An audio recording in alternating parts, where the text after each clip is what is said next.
آئیے میرے ساتھ کلام مقدس میں سے پیدائش کی کتاب کو نکالیں گے، جو کہ بائبل مقدس کی پہلی کتاب ہے۔ پیدائش کی کتاب، اس کا دوسرا باب اور اس کی ہم 2 آیات کو پڑھیں گے۔ پیدائش دوسرا باب اور اس کی 8ویں اور 9ویں آیات کا مطالعہ کریں گے۔ تو 8ویں آیت کو میں پڑھوں گا اور 9ویں آیت کو ہم سبھی مل کر پڑھیں گے۔ سبھی نے نکال لیا تو کہیں آمین۔ آمین۔ اور خداوند خدا نے مشرق کی طرف عدن میں ایک باغ لگایا اور انسان کو جسے اس نے بنایا تھا وہاں رکھا، اور خداوند خدا نے ہر درخت کو جو دیکھنے میں خوشنما اور کھانے کے لیے اچھا تھا زمین سے اگایا، اور باغ کے بیچ میں حیات کا درخت اور نیک و بد کی پہچان کا درخت بھی لگایا۔ خداوند خدا کے پاک کلام کا پڑھا سنا سنایا جانا ہم سب کے لیے باعث برکت ہو۔ سبھی کہیں خداوند کا شکر ہو۔ آمین۔ آئیے سبھی اپنی اپنی جگہ پر بڑی سنجیدگی کے ساتھ بیٹھے ہیں۔ خدا کا آپ کو برکت دے۔ یسوع کے نام میں آپ سب کی سلامتی ہو۔ ایک بار پھر سب کو سلام۔ باغ عدن ہی سے ہم دیکھتے ہیں کہ خدا نے 2 قسم کے جو درخت ان کے بارے میں ہمیں بتایا ہے۔ خدا نے انسان کو بنایا، اس کے نتنوں میں زندگی کا دم پھونکا اور انسان جیتی جان ہوا، اور پھر خدا نے اس انسان کی رہائش کے لیے، بسیرا کرنے کے لیے، رہنے کے لیے ایک زبردست طریقے کا انتظام کیا۔ اور انتظام کوئی اتنی بڑی بلڈنگ بنا کر نہیں دی، کوئی محل نہیں بنا کر دیا، کوئی دنیاوی سوچ یا دانست کے مطابق کوئی شیش محل نہیں بنا کر دیا، کوئی بادشاہی محل نہیں بنا کر دیا۔ خدا نے ہر چیز سے بڑھ کر باغ عدن کو بنا کر دیا۔ ہاللویا۔ اور باغ عدن میں ہر طرح کا درخت، جڑی بوٹیاں، اور پھر اس باغ عدن کے اوپر جو چھت تھا وہ آسمان کا تھا، اور جو فرش تھا وہ زمین کا، اور زمین پر زبردست طریقے کی گھاس خدا نے اگا کر دی، تاکہ جو انسان ہے، جو آدم ہے، وہ پرسکون طور پہ یہاں بسیرا کر سکے، رہائش پذیر ہو سکے، یہاں رہ سکے۔ اور پھر خدا نے ان کے سونے کے لیے، ان کی خوابگاہ کے لیے بیڈ روم کے طور پہ سب کچھ ان کو دے دیا، یعنی کہ مکمل طور پہ آدم کو باغ عدن کے اندر اختیار تھا۔ لیکن وہاں پر خدا نے 2 ایسے درخت لگا دیے، اور ان میں ایک درخت کا نام، یا ایک درخت جو ہے وہ حیات کا درخت ہے، اور دوسرا درخت بڑا کون سا ہے؟ نیک و بد کی پہچان کا درخت۔ ایک زندگی کا درخت اور ایک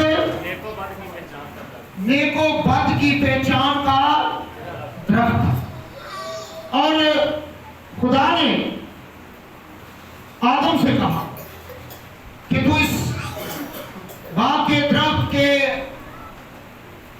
پھلوں میں سے جو پھلدار درخت ہے کھا سکتا ہے، بے روک ٹوک کھا سکتا ہے، لیکن نیک و بد کی پہچان کے درخت کا کبھی نہ کھانا۔ کیوں نہ کھانا؟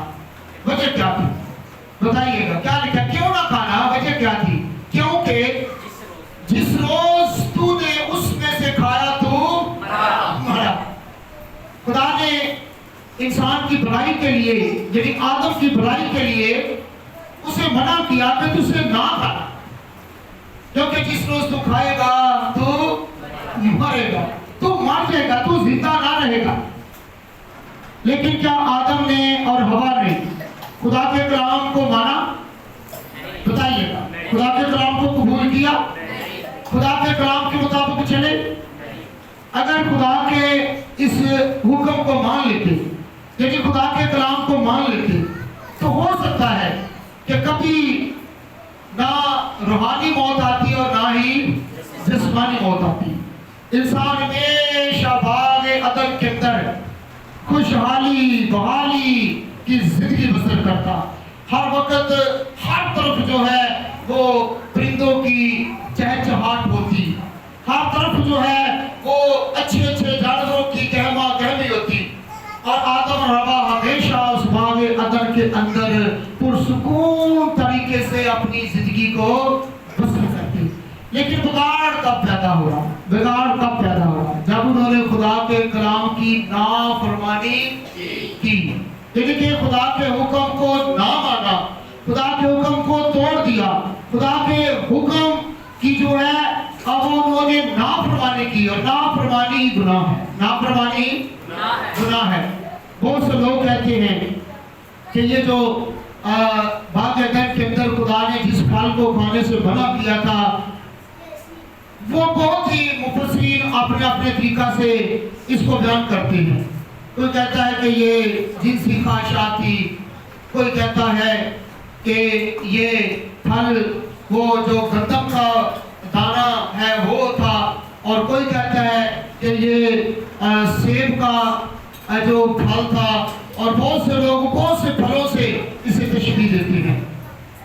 اور جیسا کہ ہم سیکھ رہے تھے کہ کچھ ملکوں کے اندر اس پھل کو آڑو کا پھل بھی کہا جاتا ہے، کیونکہ جو ہمارے گلے کے اندر یہ جو گلے کے اندر یہ باہر نکلاتا ہے، جس طرح کہ یہ ٹائی کی گانٹھ ہے، تو یہ جو گلے کی گانٹھ ہے وہ کہتے ہیں کہ یہ آڑو کا پھل تھا، اور آدم نے جب کھایا تب سے اس کے گلے میں اس یہاں تک اٹکا ہوا ہے، اور نہ ہی یہ پیٹ میں جا رہا ہے اور نہ ہی یہ منہ سے باہر آ رہا ہے۔ لیکن دراصل یہ ایسی کوئی بات نہیں، یہ کیا تھا؟ خدا کا حکم تھا، خدا کا کلام تھا، خدا کی شریعت تھی، اور خدا نے یہ کہا تھا کہ اسے نہ کھانا، اسے نہ کھانا۔ تو جب انہوں نے کھا لیا تو پھر کیا ہوا؟ اس کا رزلٹ کیا نکلا؟ اس کا نتیجہ کیا نکلا؟ ان کی موت واقع ہوئی۔ کون سی موت واقع ہوئی؟ روحانی موت یا جسمانی موت؟ روحانی موت، مر گئے۔ جسمانی طور پہ تو وہ زندہ رہے۔ آدم نے کتنی عمر پائی؟ وہ بتا سکتا ہے؟ 930 سال۔ 930 سال۔ ویسے تو وہ آدم 930 برس تک زندہ رہا، لیکن روحانی طور پہ اسی دن وہ مر چکا تھا جس دن اس نے یہ خدا کے کلام کی نافرمانی کر دی، خدا کے کلام کو جھٹلا دیا، خدا کے کلام کو نہ مانا اور گناہ کر دیا۔ اور گناہ کی مزدوری کیا ہے؟ موت۔ رومیوں کا مصنف لکھتا ہے کہ گناہ کی مزدوری کیا ہے؟ موت۔ گناہ کی مزدوری موت، اور وہ روحانی طور پہ مر گئے، روحانی طور پہ مر گئے۔ اور آدم اور حوا کے دور کے اندر کتنی قسم کے درخت پائے جاتے تھے؟ 2 قسم کے۔ ایک درخت کون سا تھا؟ حیات کا درخت، یعنی زندگی کا درخت، اور دوسرا درخت کون سا تھا؟ نیک و بد کی پہچان کا درخت۔ اور پھر انہوں نے کس کو جو ہے وہ چوز کیا؟ حیات کے درخت کو یا نیک و بد کی پہچان کے درخت کو؟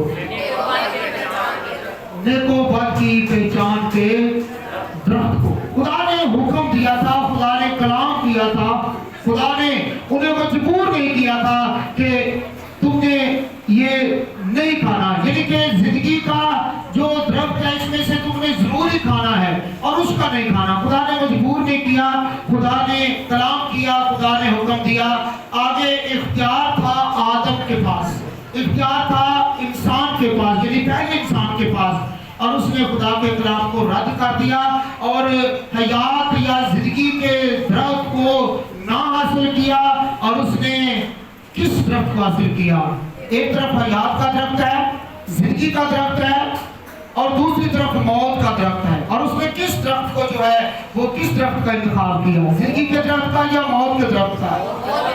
اس نے موت کے درخت کا انتخاب کیا اور اسی وقت وہ روحانی طور پہ مر گیا. اور پھر جسمانی طور پہ بھی 930 سال کے بعد واقعہ ہی مر گیا. اور وہ موت چلتی چلتی چلتی چلتی کہاں تک چلتی گئی اور کہاں تک چلتی رہے گی، وہ آخری انسان تک چلتی رہے گی، جسمانی موت. اور پھر اس طرح سے وہ بیج ابلیس نے بویا. دیکھو بات کی پہچان کا جو بیج ہے وہ کس نے بویا؟ ابلیس نے بو دیا. کس نے سے بو دیا؟ اس نے دیکھا کہ ہوا ہے اور ہوا کے ساتھ اس نے کلام کیا. خدا نے بھی کلام کیا اور پھر ابلیس نے بھی کلام کیا. دونوں کا بیج تھا، خدا کا کلام اور ابلیس کا کلام. اور آدم نے کس کلام کے بیج کو اپنے اندر میں رکھا؟ شیطان کے بیج کو. کس کے بیج کو؟ شیطان کے بیج کو رکھا. دو قسم کے بیج، دو قسم کے درخت اس لیے تھے کہ دو قسم کے بیج تھے. ایک خدا کا کلام جو کہ زندگی بخشتا ہے اور دوسرا ابلیس کا کلام جو کہ موت دیتا ہے. اور اس وقت سے لے کر آج تک انسان جو ہے وہ اپنی مرضی کرتا چلا آ رہا ہے اور اپنی موت جو ہے وہ خود جو ہے وہ خرید رہا ہے. اپنی موت پیسے دے کر موت خرید رہا ہے. بہت سے ایسے دھندے، کام کاج، کاروبار کر کے اپنی موت کو مول لے رہا ہے، خرید رہا ہے. اور یہ بیج بڑھتا گیا. اور یہ بیج جو ہے وہ شارٹ کٹ ہم دیکھتے ہیں کہ یسوع مسیح کی جب پیدائش ہوئی، جب خدا کا کلام یا خدا کا کلمہ جو ہے وہ مجسم ہوا، جب یسوع مسیح پہلی آمد پر اس دنیا میں آیا، اس نے مقدسہ مریم کے بطن سے یا پیٹ سے اس نے جنم لیا، وہ روح القدس کی قدرت سے اس کے پیٹ میں پڑا اور پھر وقت آنے پر اس نے جنم لیا. اور پھر اس وقت بھی دو قسم کے درخت تھے. درخت دو ہی قسم کے ہیں، بیج دو ہی قسم کے ہیں. یہ آدم کے دور سے لے کر آج تک جو ہے وہ بائبل مقدس میں سے سیکھیں گے کہ دو قسم کے ہی بیج ہیں اور پھر دو قسم کے ہی درخت ہیں. کیونکہ جس بیج کو زمین کے اندر بویا جاتا ہے وہی اگتا ہے، وہی تناور ہوتا ہے، وہی بڑھاتا ہے اور پھر اس پر اسی طرح کا پھل آتا ہے. جیسا بیج ویسا درخت اور جیسا درخت ویسا پھل. یہ شروع ہی سے جو ہے یہ دو قسم کے بیج اور دو قسم کے درخت ہیں. بائبل مقدس کے اندر شریعت کی کتاب کو پڑھے تو وہاں پر خدا نے کیا بنی اسرائیل قوم سے کہا؟ میں نے برکت اور لعنت، زندگی اور موت دونوں کو تمہارے آگے. یہ بھی دو درختوں سے جو ہے وہ منسلک ہیں، جڑے ہوئے ہیں کہ میں زندگی اور موت، برکت اور لعنت دونوں کو تمہارے آگے رکھ دیتا ہوں. آگے یہ مرضی تمہاری ہے. اگر تم اچھے بیج کو اپنے دل میں جگہ دو گے، اچھا بیج تمہارے دلوں کی زمین پر بویا جائے گا تو وہ اچھا درخت ہوگا. اگر اچھا درخت ہوگا تو اچھا پھل ہوگا. اگر اچھا پھل ہوگا تو اس سے دوسرے مستفیض ہوں گے. ہاللیلویہ. اگر تم برے بیج کو جو ہے، ابلیس کے بیج کو جو ہے وہ اپنے دل کی زمین کے اندر بونے دیں گے، بویا جائے گا تو پھر اس سے برے بیج سے برا ہی درخت اگے گا اور پھر اس پر برے ہی پھل آئیں گے اور پھر لوگوں پر برا اثر پڑے گا. اور باغ عدن سے لے کر آدم کے دور سے لے کر آج تک ایسا ہی ہو رہا ہے. خدا نے دو طرح کے بیج جو ہیں وہ ہمارے سامنے رکھے ہیں. یعنی کہ ایک خدا کا کلام بطور بیج ہے اور دوسرا شیطان جو ہے اس کا بیج ہے.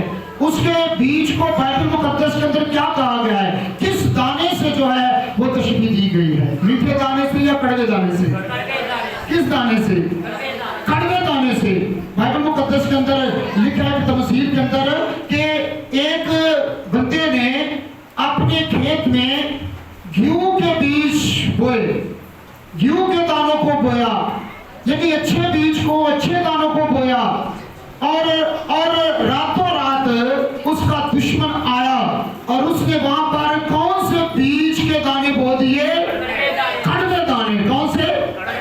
اور باغ عدن میں یہی کچھ ہوا تھا۔ باغ جو ہم سیکھ رہے ہیں باغ عدن میں یہی کچھ ہوا تھا۔ دشمن آیا۔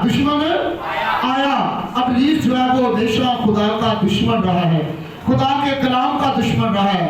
شیطان اور ابلیس کا مطلب ہی یہ ہے کہ یہ خدا کی مخالفت کرتا ہے، یہ خدا کا دشمن ہے، یہ خدا کا مخالف ہے، یعنی کہ اس کے بالمقابل کام کرتا چلا رہا ہے۔ اور پھر اگر دشمن آیا اور اس نے کڑوے دانے بھی بو دیے، تو جب صبح کو جو ہے وہ نوکر جا کر اس کھیت کے طرف گئے تو پھر انہوں نے دیکھا کہ ہم نے تو گیہوں کے بیج کو بویا تھا، ہم نے گیہوں کے دانوں کو بویا تھا، لیکن یہ کڑوے دانے کون بو گیا؟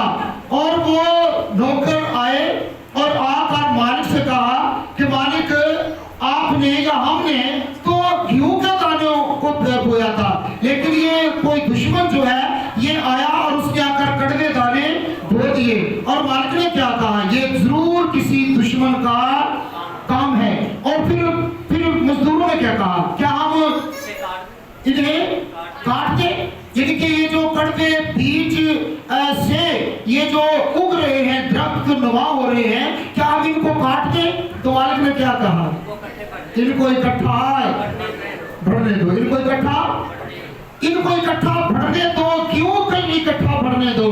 کہیں ایسا نہ ہو کہ کڑوے دانوں کے ساتھ ساتھ گیہوں کا جو فصل ہے وہ بھی نہ کہیں کاٹی جائے۔ جب یہ فصل پک جائے گی، یہ گیہوں کے دانے بھی پک جائیں گے، گندم بھی پک جائے گی، اور پھر ساتھ کڑوے دانے بھی پک جائیں گے، تو پھر میں کاٹنے والوں سے کیا کہوں گا؟ کاٹو۔ اور جو کڑوے دانے ہیں، کڑوے دانوں کی فصل ہے، انہیں کیا کر دو؟ علیحدہ کر دو، الگ کر دو۔ اور پھر انہیں کہاں ڈال دینا؟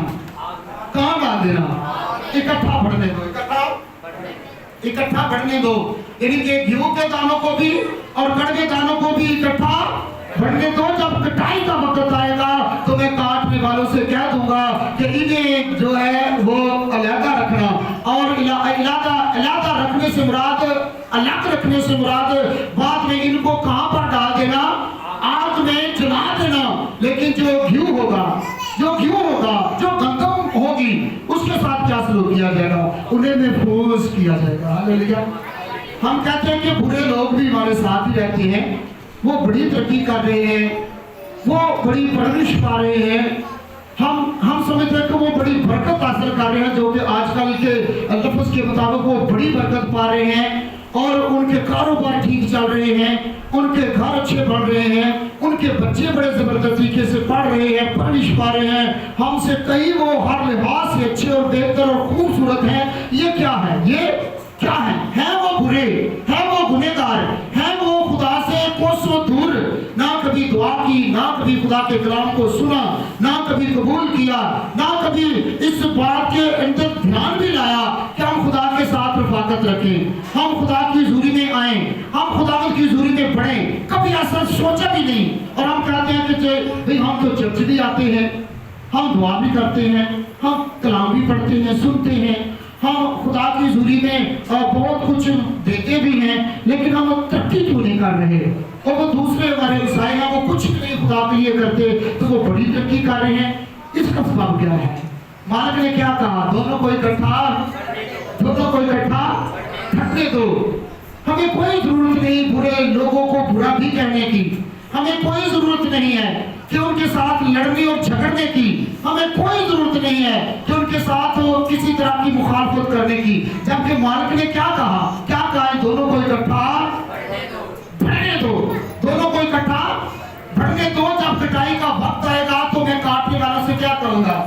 ان کو علیحدہ کر دینا۔ ان کو بھئی جب یسوع مسیح دوبارہ آنے والا ہے، آئے گا اور سفید تخت کی عدالت ہوگی، تو پھر ان کو کیا کیا جائے گا؟ علیحدہ کیا جائے گا، الگ کیا جائے گا، اور ان کو کہاں ڈال دیا جائے گا؟ آگ کی جھیل میں، دوزخ میں ڈال دیا جائے گا۔ جو آج خداوند یسوع مسیح کو نہیں قبول کرتے، جو اپنی زندگی میں اسے اپنا شخصی نجات دیتا نہیں مانتے، خدا کے کلام کو نہیں سنتے، خدا کے کلام کو یقینی طور پہ نہیں لیتے، خدا کے کلام کو قبول نہیں کرتے، تو پھر ان کا حال کیا ہوگا؟ آخری وقت میں ان کا حال کیا ہوگا؟ یوں تو وہ ہمارے ساتھ بڑھ رہے ہیں، ترقی بھی کر رہے ہیں اپنے ہاتھ سے، لیکن آخری وقت میں کیا ہوگا؟ عدالت کے دن کیا ہوگا؟ ان کو الگ کیا جائے گا، الگ کیا جائے گا، یعنی کہ ان کو آگ کی جھیل میں ڈال دیا جائے گا، جہاں رونا چلانا اور دانتوں کا پیسنا ہے۔ وہاں کوئی سکون نہیں ہوگا، وہاں کوئی جو ہے وہ آرام نہیں ہوگا، وہاں ہر وقت رونا چلانا دانتوں کا پیسنا ہوگا، وہاں کچھ بھی کسی طرح کا کوئی لحاظ نہیں کیا جائے گا۔ کیوں؟ کیونکہ وہ کون سے درخت کے بیچ، کون سے بیچ کے درخت ہے؟ کڑوے دانے، برے بیچ کے، یعنی کہ ابلیس کے۔ اور یسوع مسیح کی پہلی آمد پر بھی ایسا ہی ہوا، یقیناً ایسا ہوا۔ فقیر اور فریسی اپنے آپ کو بڑا سمجھتے تھے کہ ہم بڑے پاکیزہ ہیں، ہم بڑے پارسا ہیں، ہم بڑے نمازی پرہیزی، ہم روزے بھی رکھتے ہیں، تاریکی بھی دیتے ہیں، ہیکل میں بھی روٹین وائے جاتے ہیں، لیکن ان میں کمی کون سی تھی؟ وہ اپنے آپ کو سمجھتے کہ ہم ٹھیک ہیں۔ وہ اپنے آپ کو کیا سمجھتے تھے؟ کیا وہ ٹھیک تھے؟ کیا وہ ٹھیک تھے؟ نہیں۔ کیوں نہیں ٹھیک تھے؟ کیوں؟ کیونکہ وہ شریعت کو مانتے بھی تھے، شریعت پر عمل بھی نہیں کرتے تھے، اور پھر شریعت کو دوسروں تک بھی پہنچاتے تھے، لیکن وہ ریاکاری تھی۔ وہ کیا تھی؟ اگر وہ عمل بھی کرتے تھے بھکتی طور پہ تو وہ دکھاوا تھا، وہ ریاکاری تھی، وہ اصل نہیں تھی، وہ نقل تھی، وہ کاپی تھی۔ لیکن وہ کیا کرتے تھے؟ دوسروں کو دکھانے کے لیے۔ اور جب ہم دیکھتے ہیں متی 7واں باب اس کی 15 سے 20 میں آتا، تو وہاں پر ان کو برے درخت سے تشبیہ دی گئی ہے۔ متی 7 باب کی 15 سے 20 میں آتا کہ فقیوں اور فریسیوں کو جو ہے یسوع مسیح کی پہلی آمد پر کیا کہا گیا ہے؟ کیا برے درخت سے تشبیہ دیا گیا ہے۔ لکھا کہ برا درخت برا پھل لاتا ہے، برا درخت برا پھل لاتا ہے، اور اچھا درخت اچھا پھل لاتا ہے۔ ہو نہیں سکتا کہ برا درخت اچھا پھل لائے۔ کیوں؟ کیونکہ اس کا بیج ہی برا ہوتا ہے، اس کا بیج ہی جو ہے وہ اچھا نہیں ہوتا، اور جس درخت کا بیج اچھا نہیں، بیج برا ہے، تو وہ اچھا کس طرح سے ہو سکتا ہے؟ اچھا کیسے ہو سکتا ہے؟ کیا اچھے بیج سے برے درخت ہو سکتے ہیں؟ جس طرح اچھے بیج سے برے درخت نہیں ہو سکتے، اسی طرح برے بیج سے بھی اچھے درخت نہیں ہو سکتے۔ جب برے بیج سے برے درخت ہے تو پھر برا ہی پھل ہے، برا ہی پھل ہے۔ اور پھر وجہ کیا تھی؟ کیوں برے پھل تھے؟ کیوں یعنی برے درخت تھے؟ کیوں برے بیج تھے؟ اس کی وجہ کیا تھی؟ اپنے آپ کو وہ شریعت کے ٹھیکیدار سمجھتے تھے، اپنے آپ کو سمجھتے تھے کہ ہم ہی جو ہیں وہ شریعت کے ٹھیکیدار ہیں، سارے احکام ہمارے ہیں، سب کچھ ہمارا ہے، خدا بھی ہمارا ہے۔ لیکن وہ پھر بھی برے درخت سے انہیں کیوں تشبیہ دیا گیا؟ کیوں؟ کیونکہ وہ یسوع مسیح کو قبول نہیں کرتے تھے۔ جو اصل بیج تھا یسوع مسیح کلمہ مجسم ہو کر آیا، خدا کا کلمہ مجسم ہوا، اور اسے قبول نہیں کر رہے تھے۔ کلمہ مجسم کو، یسوع مسیح کو اپنی زندگی میں اپنے شخصی نجاتیدہ نہیں مان رہے تھے۔ حالانکہ شریعت کے اندر بہت سی پیشن گوئیاں پیدائش کی کتاب سے لے کر ملاکی تک جو ہے وہ خدا نے مختلف انبیاء سے یسوع مسیح کے بارے میں پیشن گوئیاں کی، لیکن وہ شریعت کو جانتے ہوئے بھی، شریعت کو پڑھتے ہوئے بھی وہ یسوع مسیح کو قبول نہ انہوں نے کیا، اور اس لیے کون سے درخت بنے رہے؟ برے۔ کون سے؟ کیونکہ ان کے اندر ابھی تک جو ہے وہ نیک و بد کی پہچان کا بیج تھا، ابلیس کا بیج تھا، کیونکہ یسوع مسیح نے کیا بھی دیا؟ یسوع مسیح نے جب ہم پڑھتے ہیں متی 23واں باب اس کی 33 میں آتا، تو وہاں پر یسوع مسیح نے فقیوں اور فریسیوں سے کیا کہا؟ اے سانپوں اور اے افعی کے بچوں۔ کیوں کہا؟ کیونکہ باغ کے اندر کس نے بیج بویا تھا؟ کس نے؟ شیطان نے۔ کس روپ میں جا کر؟ سانپ کے روپ میں جا کر ابلیس نے برا بیج بو دیا تھا۔ اس لیے خداوند یسوع مسیح نے فقیر اور فریسیوں سے کیا کہا؟ اے سانپوں اور اے افعی کے بچوں۔ اور جب ہم دیکھتے ہیں